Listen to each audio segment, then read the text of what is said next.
कराची में मच्छरों के वार तेज हो गए हैं। यौमिया दर्जनों केसेस अस्पताल में रिपोर्ट होने लगे हैं। मजीद तफसीलात जानते हैं नुमाइंदा बोल न्यूज़ मरियम हसन से। जी मरियम, आगाह कीजिएगा। सिंध के अदादो शुमार के मुताबिक यौमिया बुनियादों पर 15 से 20 केसेस डेंगू के रिपोर्ट हो रहे हैं। इस वक्त हम जिन्ना अस्पताल में मौजूद हैं और इस वक्त हमारे साथ डॉक्टर उमर सुल्तान मौजूद हैं। सर, ये बताइएगा डेली बेसिस पे आपका ओपीडी में और वार्ड्स में डेंगू के कितने पेशेंट्स आ रहे हैं, किन सिम्टम्स के साथ आ रहे हैं, शहरी कौन सी एहतियाती तदाबीर इख्तियार करें? बिस्मिल्लाह। इसमें देखिए डेंगू के जो केसेस है ना, ओपीडी है, बॉडी एक्स है, पेरिऑर्बिटल पेन है, हेडेक है। जो डेंगू कम्प्लिकेशन के साथ है ना, वो हमारा सिर्फ 2 पेशेंट एडमिट हैं।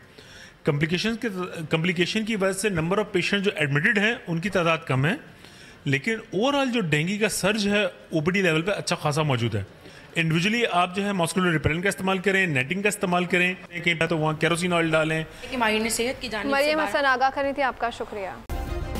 सब्सक्राइब करें और बेल दबाएं ताकि कोई खबर रह न जाए।